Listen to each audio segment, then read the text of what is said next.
میں نے کہا آپ کو سود کا الف بے بھی پتا ہے کہ سود کسے کہتے ہیں؟ مفتی تقی عثمانی صاحب پر کتنے طنز کیے جاتے ہیں، سود خور مفتیوں کے فتوے کی کوئی حیثیت؟ تم خدا کے غضب کو دعوت دے رہے ہو یار. حضرت مفتی تقی صاحب پر جو باہر ملکوں میں پابندی لگی ہے نا، وہ اسلامک بینکنگ کی وجہ سے لگی ہے. لیبر انہیں دہشت گردی کا لگایا ہے. یہودیوں کو ڈرتا ہی تو سارا سیٹ اپ سود کا ہمارے ہاتھ سے نکل جائے گا. مفتی طارق مسعود کے بیانات کے لیے مفتی صاحب کے آفیشیل چینل مفتی طارق مسعود سپیچز کو سبسکرائب کریں. تو دو چیزیں علماء نے بیان کی ہیں مذہب پہ چلنے کے لیے. وہ دو چیزیں اگر آپ کی زندگی میں نہیں ہیں تو مذہب ہی کے نام پہ آپ گمراہ ہوگے بھی اور لوگوں کو گمراہ کرو گے بھی. یہ دو چیزوں کے لیے میں نے اتنی لمبی تمہید بیان کی ہے. ان دو میں سے ایک چیز یہودیوں میں نکلی اور ایک عیسائیوں میں نکلی، سمجھتے ہو؟ اور مسلمانوں میں بہت سے ایسے ہیں جن میں دونوں ہی نکل گئی ہیں. ٹھیک ہے نا، دونوں ہی کیا ہو گئی ہیں؟ شارٹ. دو چیزوں میں، جب دو چیزوں میں سے ایک چیز کی کمی ہو جائے تو آپ گمراہ. وہ دو چیزیں کیا ہیں؟ ایک کو کہتے ہیں علم، دوسرے کو کہتے ہیں ذکر. اللہ سے تعلق بھی کہہ سکتے ہیں، ذکر اللہ کی کثرت بھی کہہ سکتے ہیں، عبادت کی کثرت بھی. اللہ سے کتنا مضبوط ریلیشن ہے، مختلف تعبیرات ہیں، نتیجہ سب کا ایک ہی ہے. جب آپ کے پاس پراپر دین کا علم نہیں ہوتا، یہ نہیں کہ یوٹیوب پہ دیکھ کے علم حاصل کر لیا یا چند کتابیں پڑھ کے، پراپر وے میں آپ باقاعدہ علم حاصل نہیں کرتے تو خود بھی گمراہ ہوتے ہیں اور دوسروں کو بھی گمراہ کرتے ہیں. دنیا میں کسی کو بھی لوگوں کا علاج کرنے کی اجازت نہیں ہے جب تک پراپر کسی ادارے میں حکیم نہ بنا ہو یا ڈاکٹر نہ بنا ہو. کہیں ہے دنیا میں آپ امریکہ کے ویزے کے لیے اپلائی کرو کہ میں ڈاکٹر ہوں، میں لوگوں کا وہاں جا کے علاج کرنا چاہتا ہوں، امریکن پوچھیں گے آپ نے کہاں سے پڑھا ہے؟ آپ کہہ رہے ہیں میرے نانا بہت بڑے ڈاکٹر تھے تو انہی کی خدمت میں ساری زندگی گزار دی میں نے. مان لے گا وہ؟ کہے گا بھائی تیرے نانا کا بھی ہمیں نہیں پتا اور تیرا بھی ہمیں. جو پراپر وے میں ایک سلیبس ہے اس کو فالو کرو. آپ صرف ایک دین اور مذہب کو تماشا بنا لیا لوگوں نے، جو اٹھتا ہے مذہبی اسکالر بن کے گائیڈ کرنا. اور جب ان سے کہا جائے کہ تم نے کون سا سلیبس پڑھا ہے تو فوراً جواب دیتے ہیں کہ نبی کے دور میں کوئی سلیبس تھا؟ ہے بھائی. کمال کی بات یہ کہ جب سلیبس نہیں تھا نا نبی کے دور میں، مرتب نہیں ہوا تھا. سلیبس اس وقت بھی تھا، ایک ہوتا ہے مرتب ہونا، جیسے قرآن تھا مرتب حضرت عثمان نے کیا، حدیث تھی مرتب امام بخاری نے کی، فقہ تھا مرتب ابو حنیفہ نے، امام مالک نے اور دیگر ائمہ نے کیا. سب چیزیں تھیں، مرتب نہیں تھا. لیکن کمال کی بات یہ کہ جب نبی کے دور میں یہ مرتب نہیں تھا پھر بھی ہر ایک کو مذہبی اسکالر بننے کی اجازت نہیں تھی، ہر ایک کو فتویٰ دینے کی اجازت نہیں تھی. مخصوص صحابہ تھے جن سے لوگ مسائل پوچھتے تھے. سمجھ میں آ رہی ہے بات کہ نہیں آ رہی؟ ہر ایک کو اجازت نہیں تھی. نبی دیکھتے تھے کہ جنہوں نے میری صحبت میں زیادہ ٹائم گزارا وہ حلال و حرام کا علم ہے، ان کو آپ صلی اللہ علیہ وسلم اتھارٹی دیتے تھے کہ یہ بتائیں گے لوگوں کو مسائل. آج تو جو اٹھتا ہے کم بخت چند کتابیں عربی تک تو آتی نہیں ہے جو اسلام کی بیسک زبان ہے، ایک لائن عربی میں نہیں پڑھ سکتے یہ لوگ. ایسے فتوے دے رہے ہیں، ایسے فتوے. تو جہاں علم کی کمی ہوگی وہاں مذہبی اسکالر تو آئیں گے لیکن لوگوں کو سیدھا راستہ دکھانے کے بجائے کیا کریں گے؟ گمراہ. ایک دفعہ جہاز میں آتے ہوئے نا ایک صاحب مجھ سے الجھ گئے کہ یہ اسلامک بینکنگ سب ٹوپی ڈرامہ ہے، یہ سود ہے جس کو علماء کھا رہے ہیں. میں نے کہا آپ نہیں کہ تم مجھے پھر بھی اعتراض کرتے، آپ نے بھی فتویٰ دے دیا حلال ہونے کا، آپ بھی کھا رہے ہو. میں نے کہا میں تو نہیں کھا رہا، نہ مجھے کس اسلامک بینک سے 5 روپے بھی نہیں ملے اس فتوے پہ. بلکہ جن دنوں میں ہم نے بینک کے جائز ہونے کا فتویٰ دیا ان دنوں میں میزان بینک میرا اکاؤنٹ ہی نہیں کھول کے دے رہا تھا. میرا کلپ چل رہا ہے، اکاؤنٹ نہیں کھول رہا وہ، کیونکہ میں ایسی پگڑی میں گیا تھا. ان کو لگا کوئی پتہ نہیں بم تو نہیں رکھ کے آیا بھائی، میں مشہور نہیں تھا زیادہ اس وقت. میں نے کہا کہ شاید یہ داڑھی ٹوپی پگڑی اللہ خیر کرے کوئی. میں نے کہا بھائی کچھ بھی نہیں، ایسے ہی ہیں جیسے آپ ہو، پر پگڑی پہنی بھی ہے. نہیں کھولا. اور ان دنوں میں الزامات کیا لگ رہے تھے؟ سود خور، پیسے لے لے کے فتوے دیتے ہیں. یہ سمجھ میں آ رہی ہے بات کہ نہیں آ رہی ہے؟ تو ایک صاحب جہاز میں الجھ گئے, ماشاءاللہ بڑی داڑھی, یہ کیسے کر دیا. میں نے کہا آپ کو سود کا الف بے بھی پتہ ہے کہ سود کسے کہتے ہیں؟ میں نے کہا آپ بتائیں. کہتے ہیں سود کہتے ہیں پیسے سے پیسہ کمانا بغیر محنت کے. یہ ڈیفینیشن کون سی کتاب میں لکھی ہے, پیسے سے پیسہ کمانا بغیر محنت کے؟ کہتے ہیں وہ سودی بینک بھی پینلٹی لے رہے ہوتے ہیں اور غیر سودی اسلامک بینک بھی پینلٹی لے رہے ہوتے ہیں, کان ادھر سے پکڑو ادھر سے پکڑو. میں نے کہا بھائی اسلامک بینک پینلٹی لے کے چیریٹی کرتا ہے, وہ اس کا پروفٹ میں نہیں ہوتا. وہ پینلٹی لیٹ کس جمع کرانے کی پینلٹی ہوتی ہے سزا کے طور پر, وہ چیریٹی کرتا ہے. سود خور جب سود لیتا ہے تو وہ اس کا پروفٹ کا حصہ ہوتا ہے, اس کا پروفٹ ہے وہ.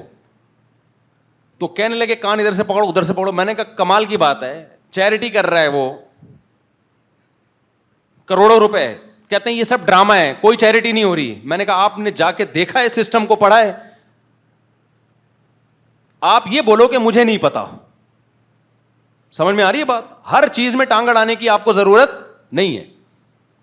ہاں کوئی عالم اعتراض کرے نا, اس عالم کا اعتراض بنتا ہے کہ بھئی اس کی رائے کا اختلاف ہے. عامی آدمی کی رائے کا اختلاف معتبر نہیں ہوتا. 15-20 منٹ میں اس کو سمجھاتا رہا بولشتا. میں نے کہا بھائی میرے پاس کھوپڑی نہیں ہے, کیونکہ کچھ بیسک نالج پہلے ہونی چاہیے, اس کے بعد آپ کو ایک چیز سمجھائی جا سکتی. آپ کو تو بیسک نالج ہی نہیں ہے, تو میں کیا آپ کو یہاں درس نظامی پڑھانا شروع کر دوں پورا بٹھا کے؟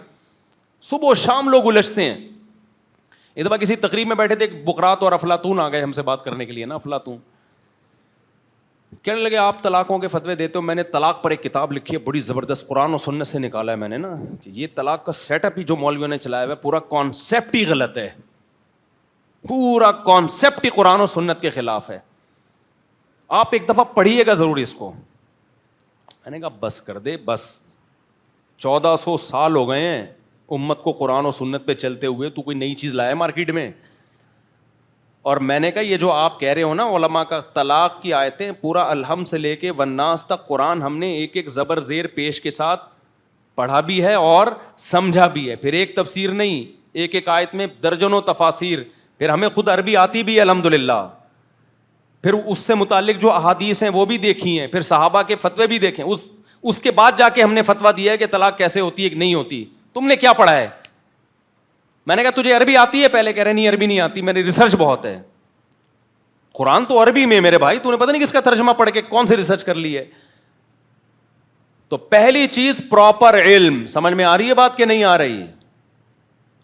جب تک مفتی تقی عثمانی صاحب پر کتنے طنز کیے جاتے ہیں, سود خور مفتیوں کے فتوے کی کوئی حیثیت. تم خدا کے غضب کو دعوت دے رہے ہو یار. حضرت مفتی تقی عثمانی صاحب کے بارے میں جو 15 سال پہلے میرے پاس رپورٹ تھی, میزان بینک کو جائز کہہ کے بھی اس سے جو ملنے والا پروفٹ تھا وہ صدقہ کر دیا کرتے تھے احتیاطاً, کہ جائز ہے لیکن نہیں رکھنا, صدقہ کر دینا ہے. اب کا مجھے نہیں پتا بھائی, آپ ہم سے پوچھو ان کے تقوی کے حالات کیا ہیں, وہ کتنا پیسہ کتنے طریقوں سے کما سکتے تھے, نہیں کمایا انہوں نے. بس جو آدمی بیٹھا ہے افلاطون بنا ہوا, لمبی لمبی پھینکتا رہے گا بیٹھ کے. سود خور مفتی, فلانا مفتی. بھائی سود سے بچایا ایک شخص نے, بچانے والے کو آپ سود خور کہہ رہے ہو. حضرت مفتی تقی صاحب پر جو باہر ملکوں میں پابندی لگی ہے نا, وہ اسلامک بینکنگ کی وجہ سے لگی ہے. لیبر انہیں دہشت گردی کا لگایا ہے. یہودیوں کو ڈرتا ہی تو سارا سیٹ اپ سود کا ہمارے ہاتھ سے نکل جائے گا. امریکہ کو پتا ہے کہ یار اس کا سودی بینکنگ کا بیڑا غرق کر دیا مفتی تقی عثمانی صاحب نے, اور یہاں لوگ کیا کہہ رہے ہیں, سود کو کیا کر دیا, اسلام کا لیبل لگا کے حلال کر دیا. جب آپ کے پاس نالج نہیں ہے آپ چپ رہو, لیکن پاکستان میں چپ رہنا دنیا کا سب سے مشکل کام ہے. امریکہ کے کتا تھا, اس نے کہا میں پاکستان جا رہا ہوں. وہاں کتوں نے امریکہ میں بولا اس کو, ابے پاگل آدمی, تجھے یہاں نہلا دھلا کے تیرے گلے میں سونے کا لاکٹ جو تجھے پکڑ کے کھڑا ہوتا ہے وہ کتا لگ رہا ہوتا ہے تیرے سامنے, اتنا تجھے پروٹوکول دیا جا رہا ہے, تو پھر ایک غریب ملک میں کیوں جا رہا ہے؟ وہاں تو 2 ٹکے کی حیثیت نہیں ہے کتوں کی, یہاں کوئی ویلیو ہے؟ بے روزگار کتے ہیں سارے. ہر وقت بےچارے کہیں سے کچھ خوشبو آ جائے نا بریانی کی, 6 کتے لائن میں آ کے کھڑے ہو جائیں گے یہاں پہ. بے روزگار کتے ہیں. تمہیں یہاں ویکسین ٹائم پہ ہوتی ہے, تمہارے گلوں میں پٹے ہیں, تمہاری پورا وہ نادرا کا جیسے ان کا جو بھی نادرا ہوگا پورا ریکارڈ ہے تمہارا. کیوں جا رہے ہو پاکستان؟ کتے نے کہا یار ایک فیسلٹی یہاں امریکہ میں نہیں ہے. کیا کہتے ہیں وہ جو وہاں جو بھونکنے کی اجازت ہے نا وہ یہاں ہمیں نہیں ہے, وہاں بھونکنے پر کوئی پابندی نہیں ہے. تو یہاں لوگ بھونک رہے ہوتے ہیں. مفتی تقی صاحب معاذ اللہ سود خور ہیں, انہوں نے سود کو حلال کر دیا. مفتی تقی صاحب کا ایک ٹکے کا فائدہ نہیں ہے, اور یہ مفتی تقی صاحب کا اکیلے کا کام تھوڑی ہے. یہ تو پیچھے مفتی رشید احمد صاحب رحمۃ اللہ علیہ, علامہ یوسف بنوری رحمۃ اللہ علیہ, بڑے بڑے علماء, مفتی شفیع صاحب رحمۃ اللہ علیہ, اور ان علماء کی صحبت میں ہم نے وقت گزارا ہے, ان کا تقویٰ کو اپنی آنکھوں سے دیکھا ہے. شبہے کی بنیاد پر لاکھوں لاکھوں روپے صدقہ کرنے والے لوگ, ان کو آپ کہہ رہے ہو کہ جو سود خور بنے ہوئے کروڑوں روپے لے کے جناب وہ حلال کر دیا انہوں نے. مفتی کا کام مفتی کو کرنے دو, اس کے کام میں ٹانگ بولو مت اڑاؤ. حضرت مفتی تقی عثمانی صاحب کا ایک بہت بڑے اسکالر سے ٹاکرا ہوا نا, وہ کافی اچھا کام کرنے دین کا, تو انہوں نے کچھ مسائل بتائے تھے غلط. حضرت مفتی تقی صاحب کی عادت نہیں ہے لوگوں کو اس طرح کھلے عام رسوا کرنے کی. انہوں نے بند کمرے میں ان کو سمجھایا کہ آپ جو کام کر رہے تھے اس کو فوکس کرتے. آپ نے جب سے فقہی مسائل میں ٹانگ اڑائی ہے نا, پھر مفتی صاحب نے ان سے چند سوالات پوچھے, حضرت مفتی صاحب نے, ان کے جواب نہیں آئے. فرمایا مفتی کے لیے یہ بیسک نالج ہے جو آپ کو معلوم نہیں ہے, اور آپ کیسے لوگوں کو فتویٰ دے رہے ہو. لیکن وہ سمجھدار تھے, انہوں نے کہا آج کے بعد میں یہ کام نہیں کروں گا. تو جو جس کا کام ہے میرے بھائی اسی کو ساجھے, اسی کو کرنے دو. ایک صاحب نے فتویٰ دے دیا کہ یہ لاشوں کا جو ہے نا پوسٹ مارٹم, جو لاوارث لاشوں کا کے آرگن استعمال کرنا جائز ہے. ایک مشہور اسکالر ہیں, نام لینے کی ضرورت نہیں, کیونکہ یہ لاوارث ہیں, ان کا کوئی باپ دادا ہے نہیں, تو ان کے آرگن استعمال کر سکتے ہیں بغیر پرمیشن کے بھی. خدا کے بندے, اسلام میں کوئی لاش لاوارث نہیں ہے. قرآن و حدیث سے پتہ چلتا ہے جو لاوارث لاش ہے تو محلے والے اس کے وارث ہیں, اس کی دیت دیں گے. وہ کسی جگہ سے لاش مل جائے نا, اسلام کا قانون تو ہے نہیں نا نافذ, تو اسلام کہتے ہیں اس کے باپ دادا کا پتہ نہیں چل رہا, یہ سارا محلہ اس کا باپ دادا ہی ہے, یہ تمہاری اولاد ہے, اور اس کے وارثوں کو تلاش کر کے تم دیت دو گے کہ تمہارے محلے میں قتل ہوا ہے, تم ذمہ دار ہو, دیت دو گے اس کو. تو جس کو یہ بیسک نالج پتہ نہیں ہے وہ کہہ رہے کہ لاوارث لاشوں پہ جائز ہے. بھائی اسلام میں سب سیم ہے, جس کی اولاد ہو وہ بھی, جس کی نہیں ہے. تو اگر جائز ہے تو پھر آپ اپنے باپ کی لاش کے آرگن دو, جا کے اپنی ماں کی لاش کو ڈاکٹروں کے حوالے کرو, کیونکہ لاوارث اور وارث میں اسلام میں کوئی فرق. بھائی احترام میں, میت کے احترام میں یہ نہیں دیکھا جائے گا اس کے وارث ہیں یا نہیں ہے, سیم پروسیس ہے. غسل, کفن, جنازہ اور قبر, اس میں کوئی فرق نہیں ہے. اگر کسی کا بیٹا نہیں مل رہا, باپ نہیں مل رہا, تو آپ وہ بوڑھا ہے تو آپ اس کا بیٹا بن کے غسل کفن کر کے دفناؤ گے. ساری ذمہ داری کس پر ہوگی؟ پھر آپ پر ہوگی.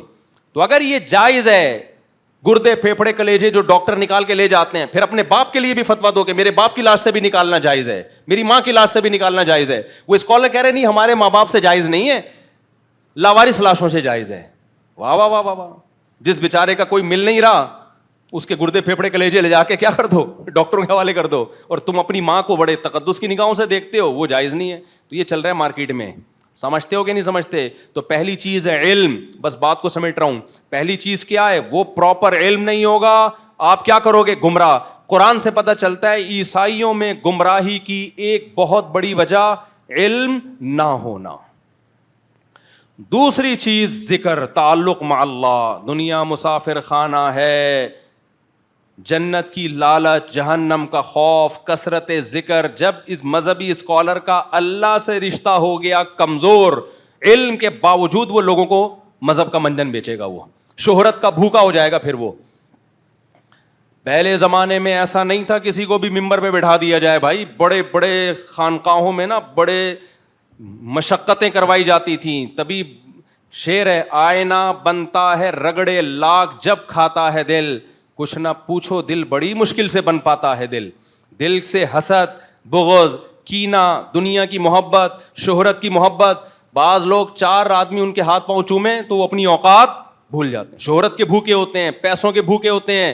تو دل کو آئینے کی طرح چمکدار بنانے کے لیے رگڑے کھانے پڑتے ہیں. پہلے رگڑے کھانے کے پروسیس سے گزر کے اس قابل ہوتا ہے.